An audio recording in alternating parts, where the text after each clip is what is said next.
मैं सुसमाचार का प्रचार और जिम्मेदारी की भावना शीर्षक के तहत परमेश्वर के वचन का साझा करना चाहूंगा।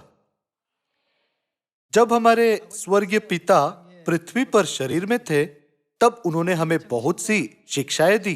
उनमें से एक दास का मन और स्वामी का मन थी।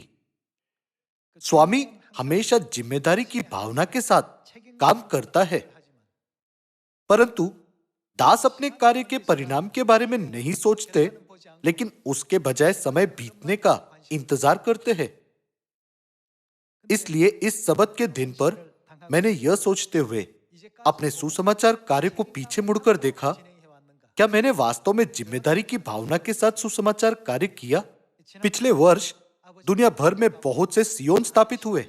हालांकि सवाल यह है, क्या हम कुछ सुसमाचार सेवकों के कारण जिनके पास जिम्मेदारी की भावना थी, या सियोन में सभी लोगों के कारण यह सुसमाचार परिणाम प्राप्त कर सके? मैं असहाय होकर सोचता हूं कि हर एक के पास जिम्मेदारी की भावना नहीं है। सुसमाचार कार्य में जिनके पास जिम्मेदारी की भावना होती है, वे वह है जिनके पास स्वामी का मन होता है, लेकिन जिनके पास जिम्मेदारी की भावना नहीं होती, वे वह है जिनके पास दास का मन है। दूसरे शब्दों में, वे यह सोचते हुए कि यह मेरी जिम्मेदारी नहीं है, केवल किनारे से सुसमाचार कार्य देखते हैं, या वे सुसमाचार कार्य को आगे बढ़ते देखकर अवसर को खोजते हैं। सुसमाचार पिता और माता का है। चूंकि सुसमाचार पिता और माता का है, मेरा सुसमाचार और हमारा सुसमाचार है ना? इसलिए हमारे पास जिम्मेदारी की भावना होनी चाहिए। सियोन के परिवार के सभी सदस्यों को एकजुट होना और समरिया में और पृथ्वी की छोर तक भी सुसमाचार प्रचार करना चाहिए, ठीक जैसे परमेश्वर ने चाहा है। कोरिया पर जापानी कब्जे के दौरान आन चांग हो नामक एक स्वतंत्रता संग्राम सेनानी था। उसने कहा, स्वतंत्रता प्राप्त करने के लिए सभी लोगों के पास स्वामी का मन होना चाहिए, लेकिन ऐसे लोग हैं जो इस बात की परवाह नहीं करते कि अपना देश स्वतंत्रता हासिल करे या न करे। यह बहुत दुख की बात है। फिर उसने प्रसिद्ध वचन छोड़ा कि जिनके पास जिम्मेदारी की भावना होती है वे स्वामी हैं, और जिनके पास जिम्मेदारी की भावना नहीं होती वे मेहमान हैं। जिनके पास स्वामी का मन है तो वे अपने देश की स्वतंत्रता के लिए अपना जीवन, धन और युवापन समर्पित करते हैं। हालांकि जिनके पास मेहमान का मन है, वे सिर्फ देखते हैं और हाथ पर हाथ धरे बैठे रहते हैं। हमारा सुसमाचार भी वैसा ही है।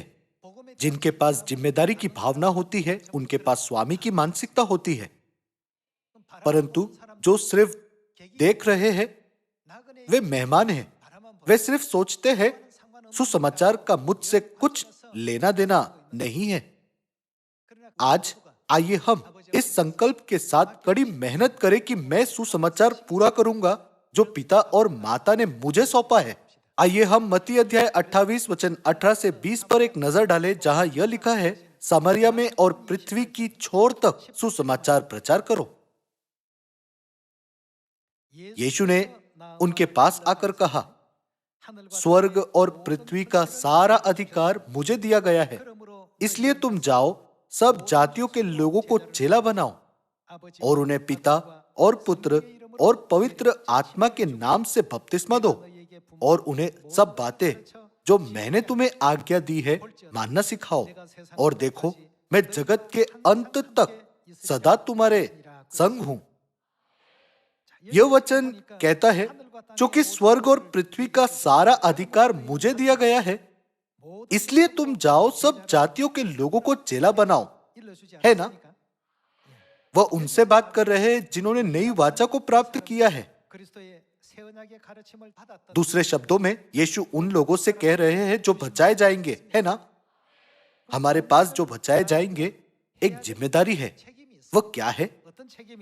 हमें जाना चाहिए किस उद्देश्य के लिए? परमेश्वर का सुसमाचार प्रचार करने के लिए हम सभी के पास सब जातियों के लोगों को चेला बनाने की जिम्मेदारी है और उन्हें पिता, पुत्र और पवित्र आत्मा के नाम से बपतिस्मा देने की भी जिम्मेदारी है और उन्हें वह बातें जो मसीह ने हमें सिखाई है उन्हें मानना सिखाने की भी जिम्मेदारी है। हालांकि यदि हम इस जिम्मेदारी को टालें और यह सोचते हुए देखने वाले के रूप में खड़े होने की कोशिश करें कि शायद कोई और इसे करेगा तो क्या होगा? इस प्रकार के विचार के कारण उस समय कोरिया की स्वतंत्रता में देर हुई। जब हम उस समय के रहने वाले लोगों से सुनते हैं, वे कोरियाई लोगों की संख्या और कोरिया में रहने वाले जापानी सेना की संख्या की तुलना करते हैं। दरअसल जापानी सेना को हराने के लिए काफी कोरियाई लोग थे, लेकिन वे ऐसा नहीं कर सके। इसका कारण क्या था? क्योंकि उनमें स्वामित्व की भावना की कमी थी, नहीं तो यह अधिक तेजी से किया गया होता। सुसमाचार के साथ भी वैसा ही है। यदि हमारे पास सुसमाचार के कार्य में स्वामित्व की भावना हो तो जब सुसमाचार अच्छे से नहीं हो रहा हो तब हमें खेद महसूस होना चाहिए। हालांकि भले ही सुसमाचार अच्छे से नहीं होता, फिर भी कुछ लोगों को कुछ महसूस नहीं होता। क्यों? क्योंकि वे मेहमान हैं। सभी लोगों, क्या बाइबल गवाही नहीं देती कि हम परमेश्वर की संतान हैं? हम बिल्कुल मेहमान नहीं हैं, हम सभी स्वामी हैं। यदि हम स्वामी हैं तो हमारे पास जिम्मेदारी की भावना होनी चाहिए। आन चांग हो ने पूरी तरह से मेहमानों और स्वामी के बीच अंतर किया कि जिनके पास जिम्मेदारी की भावना होती है वे स्वामी हैं और जिनके पास जिम्मेदारी की भावना नहीं होती वे मेहमान हैं। तब यदि हमारे पास जिम्मेदारी की भावना है तो हम कह सकते हैं कि हम स्वामी हैं। हालांकि यदि हमें सुसमाचार के लिए जिम्मेदारी की भावना महसूस न हो तो हमें खुद को सवाल पूछना चाहिए, क्या मैं अब भी सियोन में मेहमान हूं? इसलिए 2000 वर्ष पहले जब यीशु पृथ्वी पर आए, उन्होंने कहा, जाओ सब जातियों के लोगों को चेला बनाओ। यीशु परमेश्वर की संतानों से बात कर रहे हैं जो नई वाचा के सत्य में थे। उनके पास सामरिया और पृथ्वी की छोर तक सुसमाचार प्रचार करने का कर्तव्य और जिम्मेदारी थी। यदि कोई सोचे कि भले ही सुसमाचार धीमा है और हमारे चर्च के पास मुश्किलें हैं, लेकिन तो ठीक है, और उसके पास कोई भावनात्मक परिवर्तन, कुछ भावना नहीं हो, तब वह मेहमान है। सभी लोगों, हमारा सियोन पादरियों या कुछ सदस्यों के द्वारा नहीं चलाया जाता। हम सभी को एकजुट होकर एक साथ सोचना चाहिए कि कैसे सामरिया पृथ्वी की छोर तक भी सुसमाचार प्रचार करने का पिता और माता का मिशन पूरा कर सकते हैं। जब हम सभी स्वामी के मन से और जिम्मेदारी की भावना के साथ इस मिशन का कार्य करें तो परमेश्वर हमारी कल्पना से परे इस कार्य पूरा करेंगे। सभी लोगों, हमें यह सोचते हुए सुसमाचार प्रचार के बारे में जिम्मेदारी की भावना महसूस करनी चाहिए कि मैं कम से कम परमेश्वर को 2 तोड़े चढ़ाऊंगा, मैं परमेश्वर को 5 तोड़े चढ़ाऊंगी। मैं चाहता हूं कि हम सभी इस तरह की एक छोटी सी जिम्मेदारी भी महसूस करें। मत्ती 28 में परमेश्वर ने कहा, जाओ सब जातियों के लोगों को चेला बनाओ और उन्हें बपतिस्मा दो और उन्हें सब बातें जो मैंने तुम्हें आज्ञा दी है मानना सिखाओ। आइए हम देखें कि हमें उन्हें क्या सिखाना चाहिए। मत्ती अध्याय 4 वचन 23। और यीशु सारे गलील में फिरता हुआ उनके आराधनालयों में उपदेश करता, राज्य का सुसमाचार प्रचार करता और लोगों की हर प्रकार की बीमारी और दुर्बलता को दूर करता रहा और सारे सीरिया देश में उसका यश फैल गया। यीशु इस पृथ्वी पर आए और स्वर्ग के राज्य के सुसमाचार का प्रचार किया। यह रविवार की आराधना या क्रिसमस के बारे में नहीं है। क्योंकि उनके पास परमेश्वर की व्यवस्था और आज्ञाएं नहीं है, तो वे असहाय होकर दूसरे सुसमाचार का प्रचार करते हैं। हालांकि हम बाइबल में सृष्टिकर्ता परमेश्वर के बारे में प्रचार करते हैं और नई वाचा अर्थात जीवन की व्यवस्था का प्रचार, जिसे परमेश्वर ने मानव जाति को बचाने के लिए स्थापित किया है ना। मत्ती अध्याय 24 में हम वही वचन पा सकते हैं कि राज्य का यह सुसमाचार पृथ्वी की छोर तक प्रचार किया जाएगा। वचन 13 देखें। परंतु जो अंत तक धीरज धरे रहेगा उसी का उद्धार होगा। और राज्य का यह क्या संकेत करता है? राज्य का सुसमाचार। आइए हम देखें कि क्या प्रचार किया जाएगा। राज्य का सुसमाचार जिसका यीशु ने बाइबल में वर्णन किया, केवल चर्च ऑफ गॉड के द्वारा प्रचार किया जा रहा है, जहां पिता और पुत्र और पवित्र आत्मा के नाम से बपतिस्मा दिया जाता है। कोई दूसरा चर्च नहीं है जो राज्य का सुसमाचार प्रचार करता है। आइए हम मत्ती अध्याय 24 वचन 13 के साथ जारी रहे। परंतु जो अंत तक धीरज धरे रहेगा उसी का उद्धार होगा। और राज्य का यह सुसमाचार सारे जगत में प्रचार किया जाएगा कि सब जातियों पर गवाही हो, अंत आ जाएगा। यह लिखा है कि राज्य का सुसमाचार सारे जगत में प्रचार किया जाएगा। हालांकि अंधकार युगों के दौरान हमारे दुश्मन शैतान ने क्या किया? परमेश्वर ने अच्छा बीज बोया, लेकिन शैतान ने उस पर क्या बोया? क्योंकि उसने गेहूं के बीच जंगली बीज बोए, तो पूरा संसार जंगली बीजों से भरा हुआ है। हालांकि हम गेहूं और जंगली बीज के बीच फर्क नहीं कर सकते। जंगली बीजों और गेहूं के बीच फर्क करने के लिए किसे आना चाहिए? परमेश्वर को शरीर में आना है और हमें सिखाना है क्या सत्य है और क्या झूठ है। वह काटने वालों से जंगली दाने के पौधे बटोरकर उन्हें गट्ठे बांधने और गेहूं को स्वर्गीय खलियान में इकट्ठा करने के लिए भी कहेंगे। परमेश्वर हमें दृष्टांत के द्वारा यह सिखाते हैं। तब जो सामरिया में और पृथ्वी की छोर तक कुछ प्रचार किया जाना चाहिए, वह राज्य का सुसमाचार है। राज्य का सुसमाचार जिसे मसीह ने सिखाया और हमें उसे मानने की आज्ञा दी। क्या यीशु ने कभी रविवार की आराधना सिखाई? उन्होंने कभी नहीं चाहा कि वह प्रचार किया जाए। क्या यीशु ने कभी क्रिसमस सिखाया?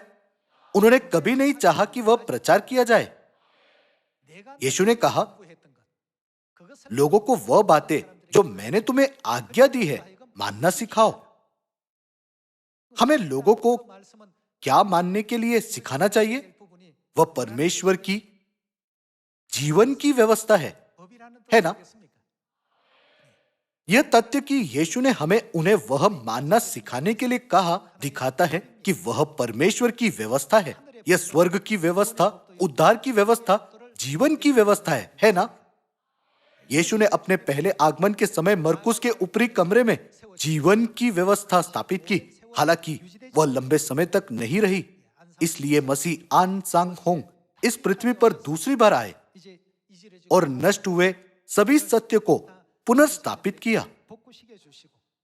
सिर्फ वह नहीं, लेकिन हमारी स्वर्गीय माता सत्य की ओर हमारा मार्गदर्शन कर रही है।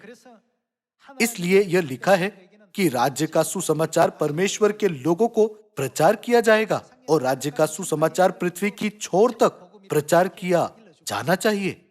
जहां लोग पिता और पुत्र और पवित्र आत्मा के नाम से बपतिस्मा लेते हैं, वहां कौन होते हैं? आत्मा और दुल्हन।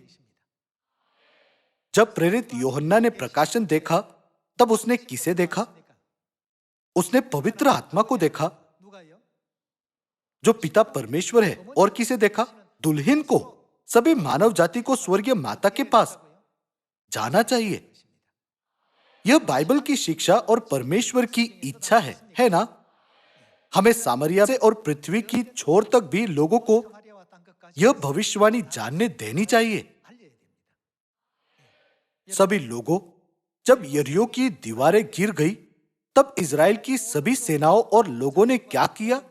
क्या उन्होंने यह सोचते हुए कि शायद वह गिर जाएगी, कुछ नहीं किया? नहीं, हर एक ने यरीहो नगर को नष्ट करने में भाग लिया। वे सभी चिल्लाए, भले ही हर एक की आवाज कम थी, लेकिन वे सभी चिल्लाए। वे एकजुट थे। परमेश्वर ने उस समय 6 लाख लोगों की चिल्लाहट का जवाब दिया। जब उन्होंने सुना चिल्लाओ, उन सभी ने जिम्मेदारी महसूस की और वे एकजुट हो गए।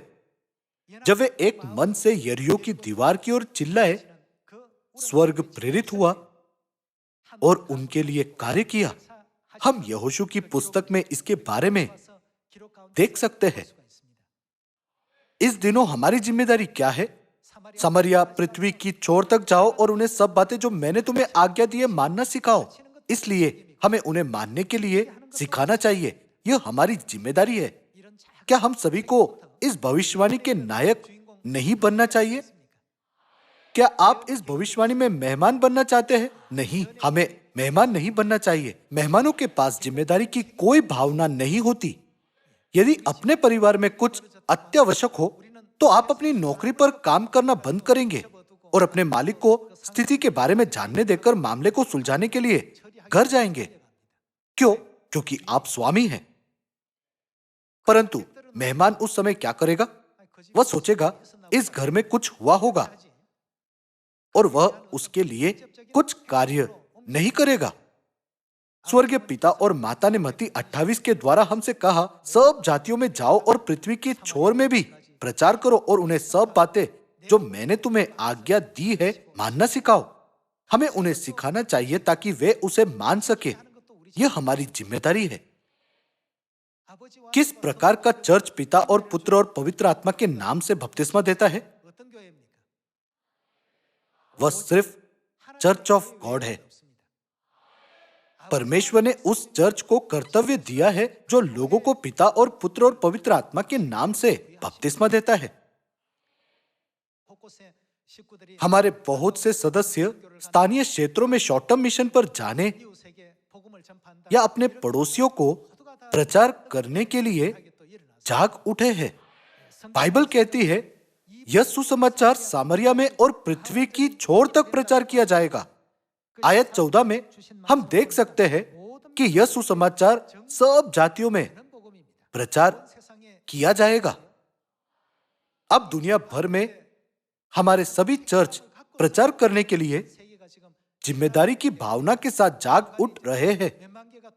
तो परमेश्वर की इच्छा में हजारों सियोन स्थापित होंगे। हमें बस उसे देखना नहीं चाहिए, लेकिन परमेश्वर के इस कार्य के नायक बनना चाहिए। सभी लोगों, जब आप कोई फिल्म या नाटक देखते हैं तो उसमें मुख्य किरदार क्या करता है? मुख्य किरदार वह है जो सही चीज करता है।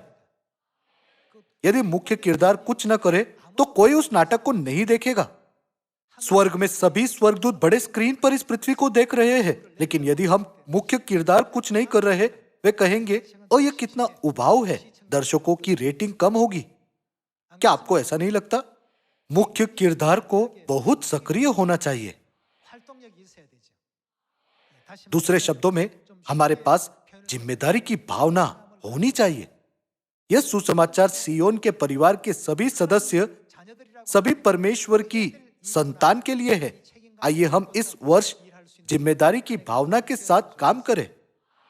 आइए हम पुष्टि करें कि राज्य का सुसमाचार जिसका सामरिया में और पृथ्वी की छोर तक प्रचार किया जाना चाहिए, वह नई वाचा का सत्य है। आइए हम कुलुसियों अध्याय 1 वचन 23 पर जाएं। यदि तुम विश्वास की नींव पर दृढ़ बने रहो और उस सुसमाचार की आशा को जिसे तुमने सुना है न छोड़ो, जिसका प्रचार आकाश के नीचे की सारी सृष्टि में किया गया और जिसका मैं पौलुस क्या बना? सेवक बना, यानी सुसमाचार का सेवक बना। जब प्रेरित पौलुस ने परिचय दिया कि वह क्या प्रचार कर रहा था, उसने कहा मैं राज्य के सुसमाचार का सेवक हूं, है ना? आइए हम दूसरा कुरिन्थियों अध्याय 3 वचन 6 पर जाकर राज्य के इस सुसमाचार के बारे में अधिक विस्तार से अध्ययन करें। जिसने हमें किसके सेवक? नई वाचा के सेवक होने के योग्य भी किया। शब्द के सेवक नहीं वरन आत्मा के, क्योंकि शब्द मारता है पर आत्मा जिलाता है। यहां जिसने यीशु मसीह को दर्शाता है। दूसरे शब्दों में परमेश्वर ने हमें नई वाचा के सेवक होने के योग्य भी किया। यहां हम में प्रेरित पौलुस भी है, जिसने दूसरे कुरिन्थियों की पुस्तक लिखी।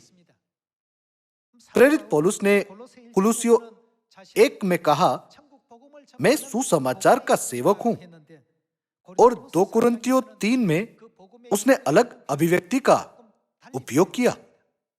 उसने कहा, मैं नई वाचा का सेवक हूं। वही प्रेरित पौलुस ने कुलुसियों में चर्च के सदस्यों को कहा, मैं सुसमाचार का सेवक बना, और कुरिन्थी में सदस्यों को कहा, मैं नई वाचा का सेवक हूं। वह दोनों जगहों में एक ही काम कर रहा था। दूसरे शब्दों में सुसमाचार क्या है? वह नई वाचा है। उसने नई वाचा का फसह, नई वाचा का सबत और नई वाचा की सभी विधियों का प्रचार किया, और अंत में नई वाचा की असलियत कौन है?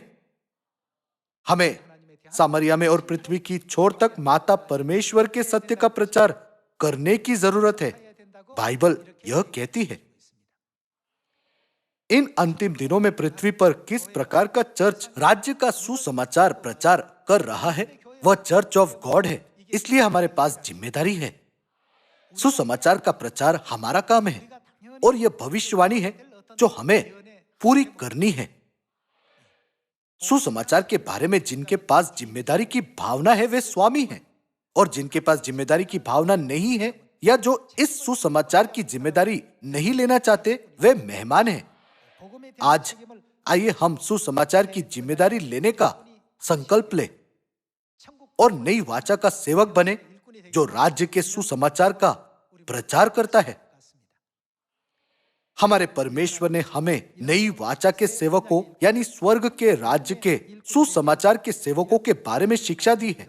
आइए हम इब्रानियों अध्याय 9:15 पर जाए। इसी कारण वह नई वाचा का मध्यस्थ। नई वाचा क्या है? वह सुसमाचार है। किस प्रकार का सुसमाचार? मसीह राज्य के सुसमाचार का मध्यस्थ है, ताकि उसकी मृत्यु के द्वारा जो पहली वाचा के समय के अपराधों से छुटकारा पाने के लिए हुई है, बुलाए हुए लोग प्रतिज्ञा के अनुसार अनंत मिरास को प्राप्त करें। अनंत मिरास स्वर्ग के राज्य को दर्शाता है। हम कैसे स्वर्ग के राज्य की प्रतिज्ञा को प्राप्त कर सकते हैं? नई वाचा के द्वारा, अर्थात राज्य के सुसमाचार के द्वारा। इसलिए सारी मानव जाति की अगुवाई अनंत स्वर्ग के राज्य में करने के लिए हमें उन्हें क्या प्रचार करना चाहिए? वह नई वाचा है। हमें सभी लोगों को परमेश्वर के सुसमाचार के वचनों को सुनने का मौका प्रदान करना चाहिए। आइए हम जिम्मेदारी की भावना ले और सामरिया में और पृथ्वी की छोर तक इस सुसमाचार का प्रचार करने का हर संभव प्रयास करें। आइए हम 1 कुरिन्थियों अध्याय 9 वचन 11 पर जाए।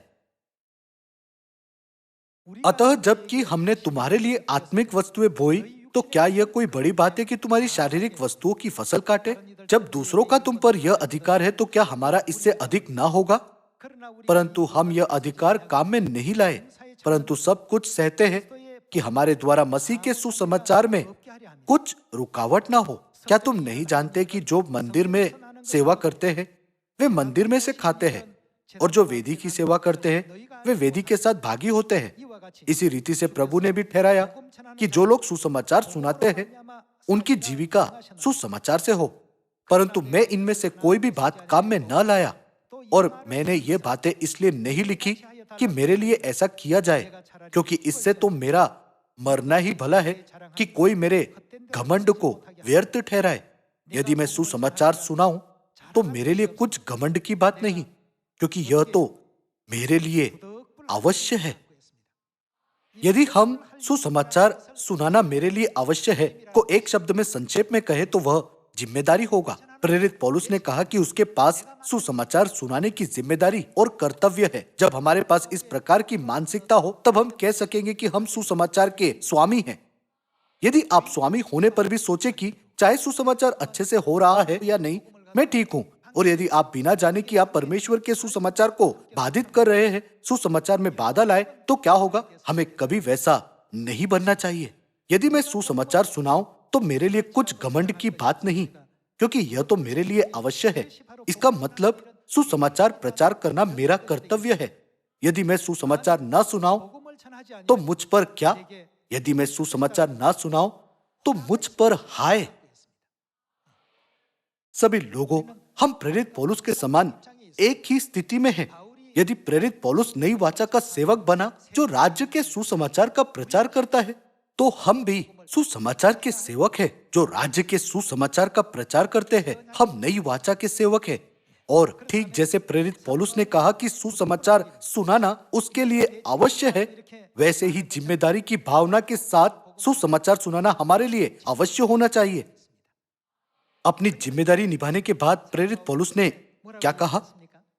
उसने कहा, मैं अच्छी कुश्ती लड़ चुका हूं, मैंने अपनी दौड़ पूरी कर ली है, मैंने विश्वास की रखवाली की है।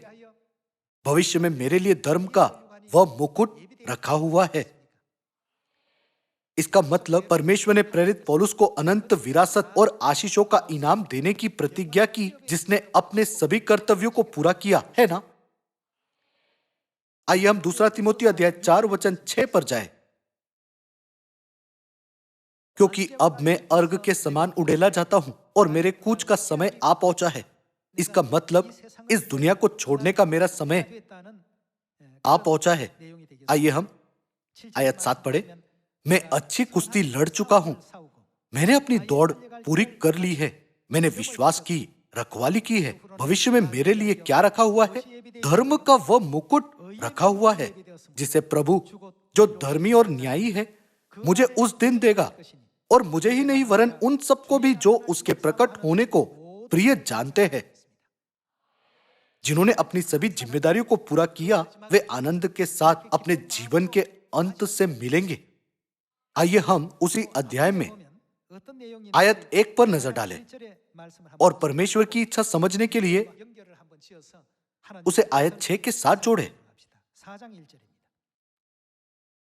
परमेश्वर और मसीह यीशु को गवाह करके जो जीवितों और मरे हुओं का न्याय करेगा और उसके प्रकट होने और राज्य की स्तुति दिलाकर मैं तुझे आदेश देता हूं। हमें क्या करना चाहिए? वचन का प्रचार कर, क्योंकि यह हमारी जिम्मेदारी है। जिनके पास जिम्मेदारी की भावना होती है वे स्वामी हैं। इसलिए कि तू वचन का प्रचार कर, समय और असमय तैयार रह, सब प्रकार की सहनशीलता और शिक्षा के साथ उलाहना दे और डांट और समझा, क्योंकि ऐसा समय आएगा जब लोग खरा उपदेश न सह सकेंगे, पर कानों की खुजली के कारण अपनी अभिलाषाओं के अनुसार अपने लिए बहुत से उपदेशक बटोर लेंगे और अपने कान सत्य से फेर कर कथा कहानियों पर लगाएंगे। पर तू सब बातों में सावधान रह, दुख उठा और क्या काम कर? सुसमाचार प्रचार का काम कर और अपनी सेवा को पूरा कर। बाइबल बताती है कि हम जिस भी चीज के प्रभारी हैं, उसमें विश्वास योग्य रहना। प्रेरित पौलुस बहुत ही आनंदित था, क्योंकि उसने अपने विश्वास के पूरे जीवन में सुसमाचार का प्रचार किया था। भविष्य में मेरे लिए धर्म का वह मुकुट रखा हुआ है, जिसे प्रभु जो धर्मी और न्यायी है मुझे उस दिन देगा, और मुझे ही नहीं वरन उन सबको भी जो उसके प्रकट होने को प्रिय जानते हैं। भाइयों और बहनों, आइए हम स्वर्ग के राज्य की आशा रखते हुए इस प्रकार का विश्वास रखें। आइए हम नई वाचा के स्वामियों के रूप में जिम्मेदारी की भावना के साथ सुसमाचार प्रचार करें। क्या आप वह करना नहीं चाहते? तोड़ों के दृष्टांत पर में एक मनुष्य था जिसने 5 तोड़े कमाए और एक मनुष्य था जिसने 2 तोड़े कमाए। जब स्वामी दूर देश को जा रहा था, तब उसने दासों को और अधिक तोड़े बनाने को कहा। वह वास्तव में सुसमाचार प्रचार के बारे में है। बाइबल के दृष्टांत में वह बिक्री के रूप में लिखा गया है, लेकिन यह सुसमाचार प्रचार को दर्शाता है। जिसे 5 तोड़े मिले थे, उसने अपनी सारी शक्ति से अपना सर्वोत्तम किया। जिसने 2 और तोड़े कमाए, उसके लिए भी वैसा ही था। परंतु जिसे 1 तोड़ा मिला था, उसने कुछ नहीं किया, लेकिन बस उसे जमीन में छिपा दिया। उसने उसे ऐसे माना जैसे वह उसकी जिम्मेदारी ना हो। जिनके पास जिम्मेदारी की भावना होती है, वे स्वामी हैं, और जिनके पास जिम्मेदारी की भावना ना हो, वे मेहमान हैं। इसलिए यीशु ने इस दास के साथ क्या किया? उस निकम्मे दास को बाहर अंधेरे में डाल दो। उसके यहाँ होने का कुछ कारण नहीं है। यह इसलिए क्योंकि यह जगत सिर्फ स्वामी की संतानों के लिए है। जो कि वे योग्य नहीं है, तो उन सभी को बाहर डाल दो। परमेश्वर ने यह भी कहा कि उससे वह तोड़ा ले लो और जिसके पास 10 तोड़े हैं उसे दे दो। मत्ती अध्याय 25 में तोड़ों के दृष्टांत को बाइबल लूका अध्याय 19 में मुहरों के दृष्टांत में फिर से दोहराती है। यह इसलिए क्योंकि यह दृष्टांत एक भविष्यवाणी है जो बिना चूके पूरी होगी। इसलिए परमेश्वर हमें उसे बार बार सिखाते हैं। आइए हम इस प्रकार सोचने का विश्वास रखें कि मैं सुसमाचार कार्य में स्वामी हूँ। मैं जिम्मेदारी की भावना के साथ सुसमाचार के लिए खुद को समर्पित करूंगा। जैसे इजरायली एकता में यरीहो की दीवार की ओर चिल्लाए, ठीक वैसे आइए हम सभी एक साथ सारे जगत की ओर चिल्लाए और इस वर्ष को बहुत आशीषित वर्ष बनाए। मैं इस उपदेश को समाप्त करना चाहूंगा। आपका बहुत बहुत धन्यवाद।